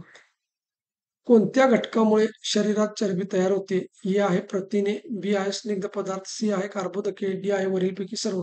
तर आताच आपण बघितले की जे चरबीयुक्त पदार्थ असतात ते स्निग्ध पदार्थ असतात. प्रश्न क्रमांक 109. आपल्या शरीर बांधणीसाठी डॉट डॉटची आवश्यकता असते. ए आहे स्निग्ध पदार्थ, बी आहे प्रथिने, सी आहे कार्बोदके, डी आहे वरीलपैकी सर्व. तर याचं उत्तर आहे पर्याय क्रमांक बी, प्रथिने. आपल्या शरीर बांधणीसाठी प्रथिनांची आवश्यकता असते. कोणत्या जीवनसत्वाच्या अभावाने रातआंधळेपणा हा रोग होतो? आता कोणत्या जीवनसत्वाच्या अभावाने कोणता रोग होतो हे जर तुम्हाला बघायचं असेल तर आपल्या युट्यूब चॅनलवरती आपण याची एक साधी आणि सोपी ट्रिक सांगितलेली आहे. त्याचा व्हिडिओ आपल्याकडे आहे, तो डिस्क्रिप्शन बॉक्समध्ये टाकला जाईल, तो तुम्ही बघून घ्या. पर्याय ए आहे जीवनसत्व अ, पर्याय बी आहे जीवनसत्व ब, पर्याय सी आहे जीवनसत्व क आणि पर्याय डी आहे जीवनसत्व ड. तर याचं योग्य उत्तर आहे जीवनसत्व अ. जीवनसत्व अ च्या अभावाने या ठिकाणी रातआंधळेपणा हा रोग होतो. त्यानंतर बघा, प्रश्न क्रमांक 111. कोणत्या जीवनसत्वाच्या अभावाने हाडे ठिसूळ होतात? ए आहे जीवनसत्व अ, बी आहे जीवनसत्व ब, सी आहे जीवनसत्व क आणि डी आहे जीवनसत्व ड. तर हाडे ठिसूळ होण्याचं कारण काय आहे? जीवनसत्व ड चा अभाव हे उत्तर आहे. त्यानंतर बघा 112 पुढीलपैकी खनिज नसणारा घटक कोणता? ए आहे लोह, बी आहे कॅल्शियम, सी आहे सोडियम आणि डी आहे वरीलपैकी सर्व खनिज आहेत. तर याचं योग्य उत्तर आहे पर्याय क्रमांक डी. लोह, कॅल्शियम आणि सोडियम हे काय आहेत? खनिज आहेत. प्रश्न क्रमांक 113 रक्तातून ऑक्सिजन वाहून नेण्याचे काम कोण करते? पर्याय ए आहे लोह, बी आहे कॅल्शियम, सी आहे सोडियम आणि डी आहे पोटॅशियम. तर रक्तातून ऑक्सिजन वाहून नेण्याचे काम कोण करते? पर्याय क्रमांक ए लोह करत असते. आता बघा प्रश्न क्रमांक 114 लोहाच्या कमतरतेमुळे कोणता रोग होतो? लोहाच्या कमतरतेमुळे कोणता रोग होतो? ए आहे अॅनिमिया, बी आहे रक्तक्षय, सी आहे पांडुरोग किंवा डी आहे वरीलपैकी सर्व. तर मित्रांनो याचं उत्तर आहे वरीलपैकी सर्व. परंतु एक गोष्ट लक्षात ठेवा की या प्रश्नामध्ये जर तुम्हाला फक्त अॅनिमिया दिलं, फक्त रक्तक्षय दिलं किंवा फक्त पांडुरोग दिलं, तर याच्यापैकी एक काय असणार आहे? तुमचं उत्तर असणार आहे. कारण अॅनिमिया, रक्तक्षय आणि पंडुरोग हे एकाच रोगाची नावं आहेत. त्यानंतर बघा पर्याय क्रमांक प्रश्न क्रमांक 115 जोड्या लावा. ऊर्जादायी अन्न घटक, ब आहे शरीर बांधण्याचे घटक, क आहे रोगप्रतिकारक आणि या ठिकाणी कार्बोदकीय प्रथिने आणि स्निग्ध पदार्थ असं जीवनसत्व खनिजे दिलेलं आहे. तर याचं योग्य उत्तर आहे बघा ऊर्जादायी अन्न घटक जे असतात ते कार्बोदकीय आणि स्निग्ध पदार्थ, शरीर बांधणीसाठी आवश्यक घटक प्रथिने आणि रोगप्रतिकारकसाठी आवश्यक असणारी जीवनसत्वे आणि खनिजे म्हणजे याचं योग्य उत्तर काय असेल? पर्याय क्रमांक 1, 1, 2, 3. आता 115वा प्रश्न या ठिकाणी आपला डबल झालेला आहे. तर बघा तो काय आहे? जोड्या लावायच्या आहेत या ठिकाणी स्निग्ध पदार्थ, प्रथिने, जीवनसत्व, खनिजे, पिष्टमय पदार्थ आणि या ठिकाणी तुम्हाला दिलेलं आहे ज्वारी, तेल, धान्याचा सोडा, कडधान्य आणि लोह. तर याचं योग्य उत्तर काय बघा? स्निग्ध पदार्थ आपण बघितलं मगाशी की जे तेलकट पदार्थ असतात त्याच्यापासून. त्याच्यानंतर प्रथिने जे असतात ते आपल्याला मिळतात कडधान्यामधून. त्याच्यानंतर जीवनसत्व जे आहेत ती धान्याच्या कोंड्यामधून आपल्याला मिळतात. त्यानंतर बघा खनिजे, लोखंड हे आपल्याला खनिज आहे माहीत आहे त्याच्यामुळे लक्षात येतं की लोह आणि पिष्टमय पदार्थ पिठापासून आपण काय करतो? भाकरी तयार करतो म्हणजे याचं उत्तर काय असेल? ज्वारी. म्हणजे पर्याय क्रमांक ए 2, 4, 3, 5, 1. त्यानंतर बघा 116वा प्रश्न काय आहे? कोणत्या पद कोणत्या पदार्थाला चोथा असे सुद्धा संबोधले जाते? या ठिकाणी बघा चोथा असा शब्द आहे. ए आहे पिष्टमय पदार्थ, बी आहे स्निग्ध पदार्थ, सी आहे तंतुमय पदार्थ आणि डी आहे यापैकी नाही. तर याचं योग्य उत्तर आहे तंतुमय पदार्थालाच काय केलं जातं? चोथा म्हणून ओळखलं जातं. त्यानंतर 117 बघा कोणत्या पदार्थाच्या अभावाने बद्धकोष्ठतेसारखा त्रास होतो म्हणजे गॅसेसचा त्रास होतो? तर ए आहे स्निग्ध पदार्थ, बी आहे तंतुमय पदार्थ, सी आहे पिष्टमय पदार्थ आणि डी आहे वरीलपैकी सर्व. तर याचं योग्य उत्तर आहे तंतुमय पदार्थाच्या अभावाने बद्धकोष्ठतेसारखा त्रास होतो. त्यानंतर बघा 118वा प्रश्न 118वा प्रश्न काय बघा 118वा प्रश्न मुळे आपल्या शरीराला रोगांचा प्रतिकार करण्याची शक्ती मिळते. ए आहे प्रथिने, बी आहे जीवनसत्व, सी आहे खनिजे आणि डी आहे पिष्टमय पदार्थ. तर याचं योग्य उत्तर आहे बी जीवनसत्व. जीवनसत्वांच्या मुळे आपल्याला काय होतं? शरीराला रोगांचा प्रतिकार करण्याची शक्ती मिळते. आता इथं भावनांचं पाहिजे बघा. भावांचं झालं इथं तर कसं पाहिजे ते? भावनांचा. भावनांचा मेळ घालता येणे, त्या योग्य रीतीने व योग्य प्रमाणात व्यक्त करता येणे याला डॉट डॉट म्हणतात. ए आहे मानसिक समायोजन, बी आहे शारीरिक समायोजन, सी आहे भावनिक समायोजन आणि डी आहे यापैकी नाही. त्याचं योग्य उत्तर आहे पर्याय क्रमांक सी भावनिक समायोजन. त्यानंतर बघा प्रश्न क्रमांक 120 वायुकोशात डॉट डॉट व डॉट डॉट वायूंची देवाणघेवाण होते. हे आहे कार्बन डायऑक्साईड व कार्बन मोनॉक्साईड. दुसरा आहे ऑक्सिजन व कार्बन डायऑक्साईड. सी आहे ऑक्सिजन व नायट्रोजन आणि डी आहे नायट्रोजन व हेलियम. तर याचं योग्य उत्तर आहे ऑक्सिजन व कार्बन डायऑक्साईडची देवाणघेवाण होते. म्हणजे ऑक्सिजन आपण आत घेतो आणि कार्बन डायऑक्साईड आपण बाहेर सोडतो. फुफ्फुसाच्या टोकाशी हवेच्या पिशव्या असतात त्यांना काय म्हणतात? ए आहे वायुभार, बी आहे वायुनलिका, सी आहे वायुकोश आणि डी आहे वायू फुगा.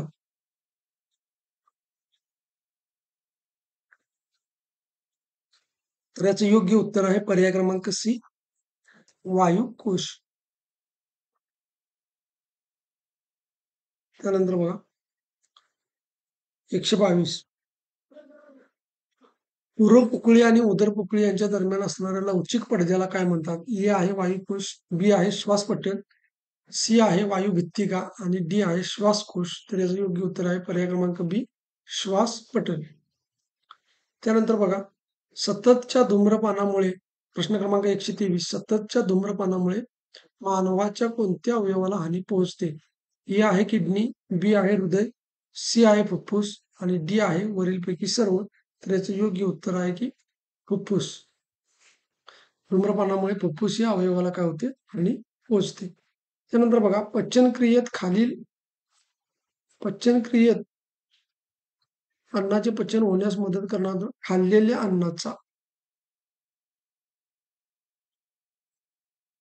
खाल्लेल्या अन्नाचे पचन होण्यास मदत करणारा द्रव पदार्थ म्हणजे या ठिकाणी काय म्हटलं जातं? पाचक रस असं म्हटलं जातं. पर्याय क्रमांक 125 बघा विशिष्ट द्रव स्रवणाऱ्या इंद्रियाला काय म्हणतात? ए आहे पाचक रस, बी आहे ग्रंथी, सी आहे द्रव रस आणि डी आहे यापैकी नाही. तर याचं योग्य उत्तर आहे पर्याय क्रमांक बी. जो विशिष्ट द्रव स्रवणारा इंद्रिय आहे त्याला आपण काय म्हणतो? ग्रंथी असं म्हणतो. त्यानंतर बघा प्रश्न क्रमांक 126. मानवाने गिळलेले अन्न जठरात नेण्याचे काम कोण करते? ए आहे लसिका, बी आहे ए आहे लसिका, बी आहे ग्रसिका, सी आहे ग्रसनिका आणि डी आहे श्वसनिका. तर मानवाने गिळलेले अन्न जठरात नेण्याचे काम जे आहे ते कोण करतं? ग्रसिका करत असते. माणसाच्या शरीरात पिशवीसारखे दिसणारे इंद्रिय कोणती? पर्याय ए आहे हृदय, पर्याय बी आहे किडनी, पर्याय सी आहे जठर आणि पर्याय डी आहे फुफ्फुस. तर याचं योग्य उत्तर आहे पर्याय क्रमांक सी, जठर. त्यानंतर बघा प्रौढ व्यक्तीमध्ये प्रश्न क्रमांक 128. प्रौढ व्यक्तीमध्ये लहान आतड्याची लांबी किती मीटर असते? ए 5 मीटर, बी 6 मीटर, सी 7 मीटर आणि डी 8 मीटर. तर याचं योग्य उत्तर आहे सी 7 मीटर. त्यानंतर बघा प्रौढ व्यक्तीमध्ये मोठ्या आतड्याची लांबी किती मीटर असते? ए 1.5 मीटर, बी 2 मीटर, सी 2.5 मीटर आणि डी 3 मीटर. तर या ठिकाणी 1.5 मीटर हे काय असणार आहे? याचं उत्तर असणार आहे. म्हणजे जे मोठा आतडा आहे त्याची लांबी कमी आणि जे लहान आतडा आहे त्याची लांबी जास्त. त्यानंतर बघा 130. प्रश्न क्रमांक 130. आपल्या शरीरातील सर्वात टणक पदार्थ कोणता? ए आहे एनॅमल, बी आहे सेल्युलोज, सी आहे सुक्रोज, डी आहे फ्रुक्टोज. तर या ठिकाणी पर्याय क्रमांक ए एनॅमल आणि हे एनॅमल आपल्या दातांच्या वरती असणार काय असतं? आवरण असतं आणि तो जो एनॅमल असं म्हणतात त्याला, तो दातांच्या वरती असतो आणि तोच काय आहे? आपल्या शरीरातील सर्वात टणक पदार्थ आहे. त्यानंतर बघा श्वसन संस्थेमध्ये खालीलपैकी कशाचा समावेश होत नाही? श्वासनलिका, बी आहे फुफ्फुसे, सी आहे श्वासपट्टल आणि डी आहे हृदय. तर या ठिकाणी पर्याय क्रमांक डी उत्तर आहे. बाकीचे जे 3 घटक आहेत श्वासनलिका, फुफ्फुस आणि श्वासपट्टल हे काय आहेत? श्वसन संस्थेमध्ये याचा समावेश होतो. त्यानंतर बघा शरीराचे एखादे काम एकत्रितरित्या पूर्ण करणाऱ्या इंद्रियांच्या गटाला काय म्हणतात? ए आहे श्वसन संस्था, बी आहे पचन संस्था, सी आहे इंद्रिय संस्था आणि डी आहे यापैकी नाही. तर याचं योग्य उत्तर आहे पर्याय क्रमांक सी, इंद्रिय संस्था. प्रश्न क्रमांक 133. शरीरात रक्त सतत फिरत ठेवण्याच्या क्रियेला काय म्हणतात? ए आहे रक्त परासरण, बी आहे रक्ताभिसरण, सी आहे रक्त संचारण, डी आहे रक्त शुद्धीकरण. तर याचं योग्य उत्तर आहे पर्याय क्रमांक बी, रक्ताभिसरण. पर्याय त्यानंतर 134वा प्रश्न बघा रक्ताभिसरण संस्थेमध्ये कशाचा समावेश होतो? हृदय आणि फुफ्फुस, बी आहे फुफ्फुस आणि रक्तवाहिन्या, सी आहे हृदय आणि रक्तवाहिन्या आणि डी आहे हृदय आणि किडनी. तर रक्ताभिसरण संस्थेमध्ये हृदय आणि रक्तवाहिन्यांचं जे जाळं आहे त्याचा समावेश होतो. हृदय आणि रक्तवाहिन्यांचे जाळे याचा कशामध्ये समावेश होतो? तर रक्ताभिसरण संस्थेमध्ये समावेश होतो. त्यानंतर बघा 135वा प्रश्न. मेंदू आणि शरीराच्या विविध भागामध्ये संदेश वहन करणाऱ्या तंतूंना काय म्हणतात? ए आहे चेतारज्जू, बी आहे मेरुरज्जू, सी आहे चेतातंतू आणि बी आहे मज्जातंतू.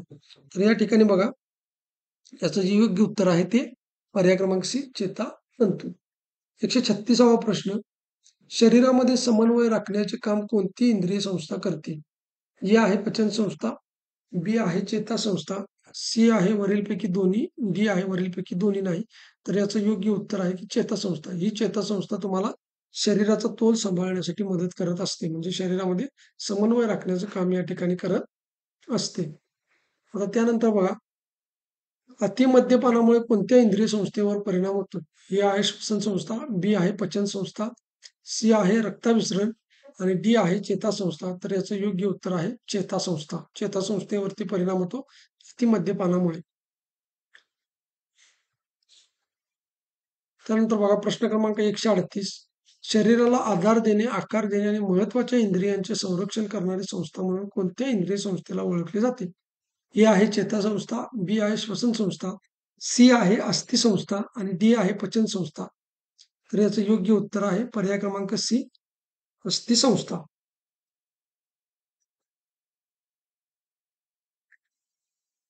त्यानंतर बघा प्रश्न क्रमांक 139.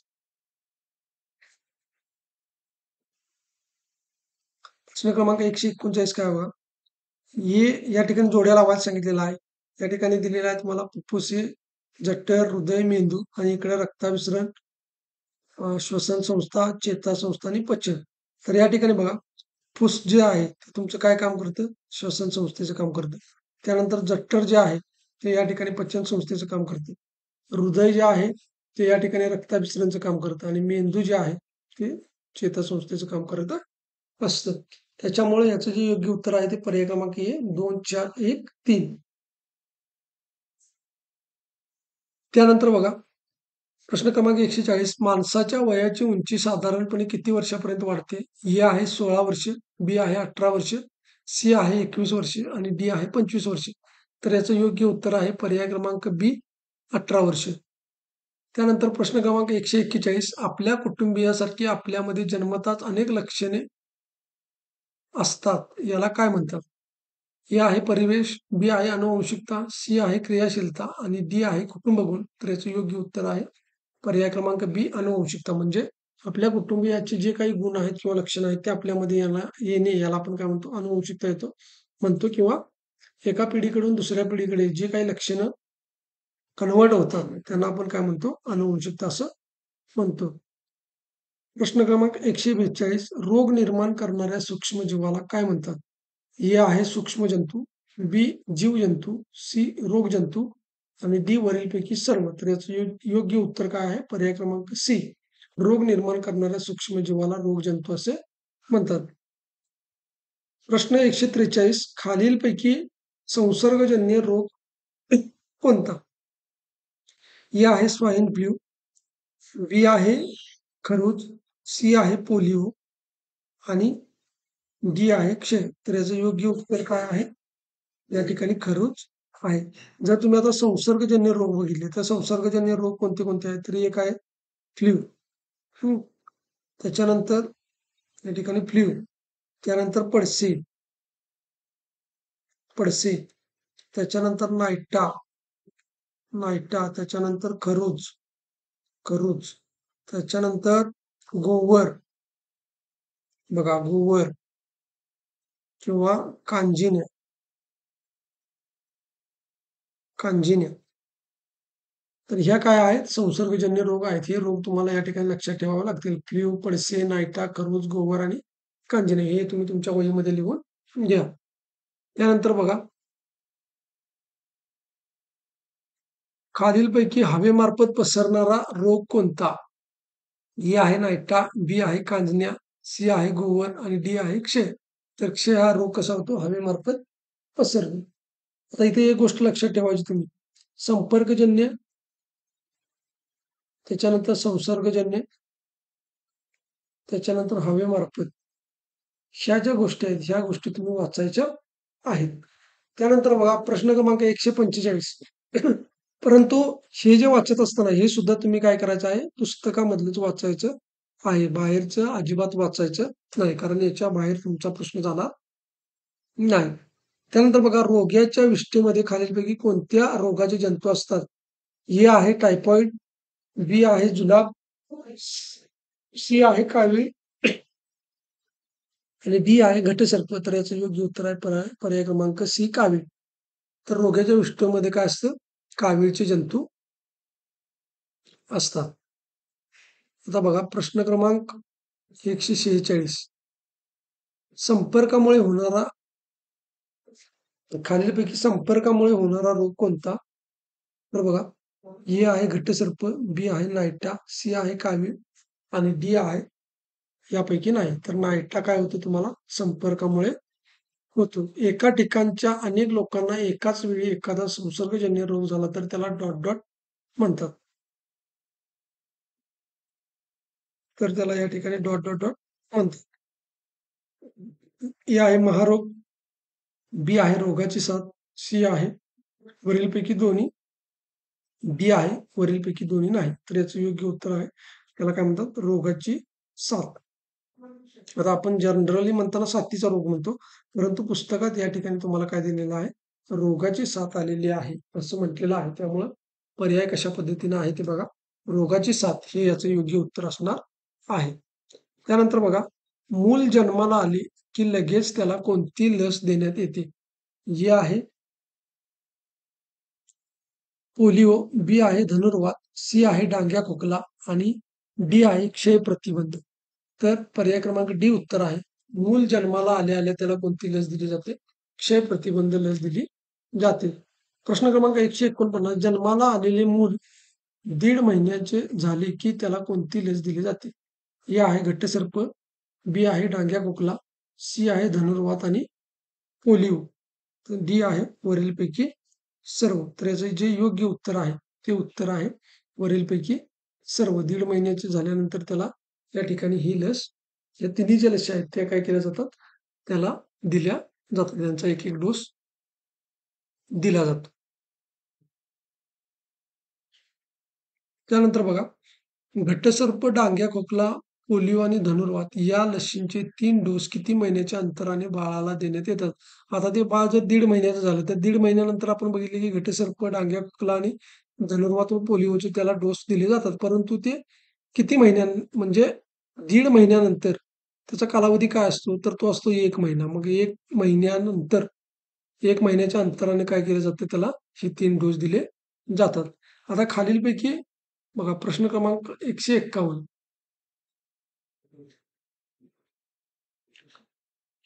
त्रिगुणी लसीमध्ये खालीलपैकी कोणत्या लसीचा समावेश होत नाही? ए आहे घटसर्प, बी आहे डांग्या खोकला, सी आहे धनुर्वात आणि डी आहे पोलिओ. तर घटसर्प, डांग्या खोकला आणि धनुर्वात ही काय आहे? त्रिगुणी लस आहे. त्रिगुणी लस आहे. आणि पोलिओ जे आहे, ही तुम्हाला काय केली जाते? तोंडावाटे दिली जाते. इथे खाली प्रश्न आहे 152. खालीलपैकी कोणती लस तोंडावाटे दिली जाते? तर ती कोणती आहे? पोलिओ डोस किंवा पोलिओ लस जी आहे ती आपल्याला तोंडावाटे दिली जाते. आणि हे जे आहे घटसर्प, डांग्या खोकला आणि धनुर्वात हे तुम्हाला इंजेक्शन मार्फत या ठिकाणी दिले जाते. आणि या त्रिगुणी लसीमध्ये कशा-कशाचा समावेश असतो? तर धनुर्वात, डांग्या खोकला आणि घटसर्प. मग यात दगड हा शब्द तुम्ही लक्षात ठेवा. दगड. द म्हणजे काय? द वरून तुमच्या लक्षात येईल धनुर्वात. त्यानंतर ग घटसर्प आणि डांग्या खोकला. आता हे बघा दगड म्हणण्यापेक्षा आपण काय केलं? दगड म्हणलं आणि या दगडावरून आपल्या काय लक्षात आलं? ही त्रिगुणी लस लक्षात आली. आता 152वा प्रश्न आपण बघितलेला आहे. 153वा प्रश्न बघा. पदार्थ सूक्ष्म कणांचे बनलेले आहेत, हे मत कोणी मांडले? पर्याय ए आहे गॅलिलिओ, बी आहे महर्षी कणाद, सी आहे कोपर्निकस, डी आहे यापैकी नाही. तर याचं योग्य उत्तर आहे पर्याय क्रमांक बी महर्षी कणाद. महर्षी कणाद यांनी काय सांगितलेलं आहे? पदार्थ सूक्ष्म कणांचे बनलेले आहे. 154 बघा 154वा प्रश्न काय आहे? इसवी सन पूर्व 6व्या शतकात जन्मलेल्या महर्षी कनाद यांचे सोरटी सोमनाथ जवळील प्रभाग क्षेत्र हे जन्मस्थळ कोणत्या राज्यात आहे? ए आहे महाराष्ट्र, बी आहे गुजरात, सी आहे कर्नाटक आणि डी आहे केरळ. तर याचं योग्य उत्तर आहे गुजरात. तर याच्यामध्ये तुम्हाला काय माहित असणं आवश्यक आहे? हे गुजरात उत्तर आपण बघितलेलं आहे. परंतु कितव्या शतकात त्यांचा जन्म झाला? तर तो आहे 6व्या शतकात. कोणाचा जन्म झाला? तर महर्षी कनाद यांचा जन्म झाला. कुठे झाला? तर सोरटी सोमनाथ हे लक्षात असणं आवश्यक आहे. आणि याच्याजवळचे प्रभास क्षेत्र हे सुद्धा लक्षात असणं आवश्यक आहे. म्हणजे या ठिकाणी तुमचे प्रश्न किती तयार झाले? 1, 2, 3, 4 आणि 5 अशा पद्धतीने 5 प्रश्न तुम्हाला विचारले जाऊ शकतात. तर ते कशा पद्धतीने बघा, की महर्षी कनाद यांचा जन्म कितव्या शतकात झाला? तर इसवी सन पूर्व 6व्या शतकात झाला. इसवी सन पूर्व 6व्या शतकात सोरटी सोमनाथ जवळ प्रभाग क्षेत्रात कुणाचा जन्म झाला? महर्षी कनाद. इसवी सन पूर्व 6व्या शतकात महर्षी कनाद यांचा जन्म झालेले प्रभास हे क्षेत्र गुजरातमधील कोणत्या ठिकाणी आहे? तर ते आहे सोरटी सोमनाथमध्ये. आणि इसवी सन पूर्व 6व्या शतकात गुजरातमध्ये जन्मलेले महर्षी कनाद यांचे सोरटी सोमनाथ जवळील ते क्षेत्र विचारलं तर त्याचं नाव तुम्हाला सांगता आलं पाहिजे, प्रभास क्षेत्र. तर अशा पद्धतीने हे 5 प्रश्न तयार होतात. म्हणून प्रश्नामध्ये कोणकोणते शब्द आहेत, ते शब्द अतिशय बारकाईने तुम्हाला बघून त्याचा अभ्यास करणं आवश्यक आहे. आता त्याच्यानंतर बघा 155वा प्रश्न. महर्षी कनादांनी सूक्ष्म कणाला कोणते नाव दिले? ए आहे कर्णपल्लव, बी आहे पल्लव, सी आहे पिलव आणि डी आहे सूक्ष्मकण. तर याचं योग्य उत्तर आहे पर्याय क्रमांक सी, पिलव. पिलव हे नाव कोणी दिलेलं आहे? या ठिकाणी महर्षी कनादाने दिलेलं आहे. आता प्रश्न क्रमांक 156 बघा. निसर्गातील पाणी हे किती अवस्थांमध्ये आढळते? पर्याय ए आहे 1, पर्याय बी आहे 2, पर्याय सी आहे 3 आणि पर्याय डी आहे 4. तर याचं योग्य उत्तर आहे पर्याय क्रमांक सी 3. तर ते कोणते? स्थायू, द्रव आणि वायू या अवस्थेमध्ये पाणी आढळत असते. त्यानंतर प्रश्न क्रमांक 157. खालीलपैकी स्थायू पदार्थ ओळखा. ए आहे अल्युमिनियम, बी आहे केरोसिन, सी आहे पेट्रोल आणि डी आहे ऑक्सिजन. हे जे आहे अल्युमिनियम हा काय आहे? स्थायू पदार्थ आहे. त्यानंतर हा द्रव पदार्थ आहे केरोसिन, पेट्रोल आणि हे कसला आहे? तर हा आहे वायू पदार्थ. त्यानंतर बघा प्रश्न क्रमांक 158.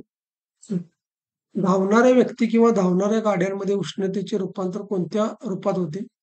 ए आहे स्थितीज ऊर्जा, बी आहे गतिज ऊर्जा, सी आहे यांत्रिक ऊर्जा आणि डी आहे यापैकी नाही. तर याचं योग्य उत्तर आहे पर्याय क्रमांक बी, गतिज ऊर्जा. प्रश्न क्रमांक 159. कार्य करण्याच्या क्षमतेला काय म्हणतात? तर कार्य करण्याच्या क्षमतेला काय म्हणतात? ऊर्जा असे म्हणतात. त्यानंतर बघा आपल्या घरातील पंखे, मिक्सर बघा या ठिकाणी पंखे, त्यानंतर मिक्सर, पाण्याचा पंप या उपकरणामध्ये विद्युत ऊर्जेचे रूपांतर डॉट डॉट मध्ये होते. या ठिकाणी पहिला पर्याय आहे स्थितीज ऊर्जा, बी आहे गतिज ऊर्जा, सी आहे यांत्रिक ऊर्जा आणि डी आहे उष्णता ऊर्जा. तर याचं जे योग्य उत्तर आहे ते उत्तर काय आहे? पर्याय क्रमांक बी. पंखे, मिक्सर आणि पाण्याचा पंप याच्यामध्ये जे विद्युत ऊर्जेचे रूपांतर आहे ते कशामध्ये होतं? गतिज ऊर्जेमध्ये होतं. त्यानंतर बघा प्रश्न क्रमांक 161.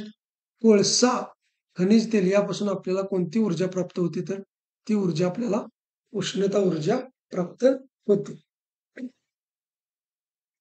त्यानंतर बघा प्रश्न क्रमांक 162. टीव्ही पाहण्यासाठी आपण कोणती ऊर्जा वापरतो? ए आहे यांत्रिक ऊर्जा, बी आहे उष्णता ऊर्जा, सी आहे प्रकाश ऊर्जा आणि डी आहे विद्युत ऊर्जा. तर याचं योग्य उत्तर आहे पर्याय क्रमांक डी, विद्युत ऊर्जा. आता प्रश्न क्रमांक 63. टीव्ही मध्ये विद्युत ऊर्जेचे रूपांतर डॉट डॉट आणि डॉट डॉट मध्ये होते.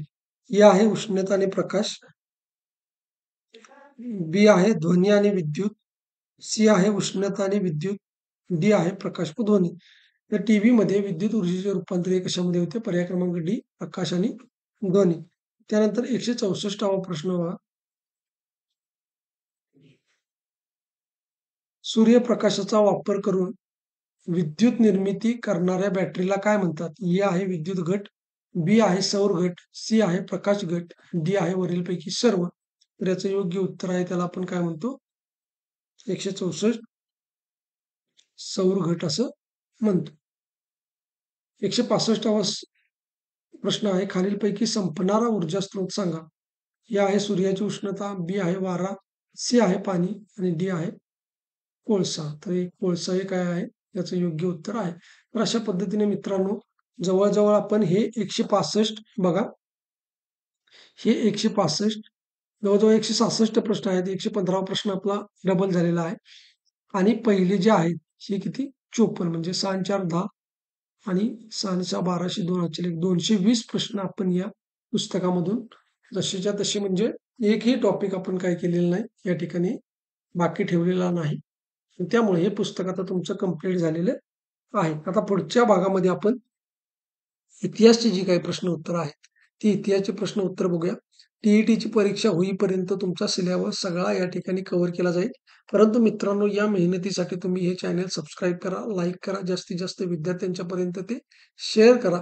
कारण हे जे पुस्तकं आहेत, तुम्हाला शालेय पुस्तकांचा अभ्यास सरळ सेवेची परीक्षा देत असताना किंवा एम-पी-एस-सीची परीक्षा देत असताना या ठिकाणी अत्यंत उपयुक्त आहेत. एम-पी-एस-सी राज्यसेवा कंबाईन ग्रुप सीला या ठिकाणी हे प्रश्न विचारलेले आहेत. गट ब साठी यामधले प्रश्न विचारलेले आहेत. टी-सी-एस आणि आय-बी-पी-एस मध्ये सुद्धा शालेय पुस्तकातून प्रश्न विचारले जातात.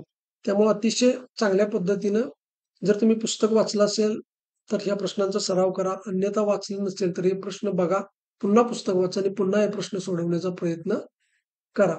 तर व्हिडिओ नक्कीच चांगला वाटला असेल, तर मित्रांनो कमेंट बॉक्समध्ये नक्की कळवा. धन्यवाद.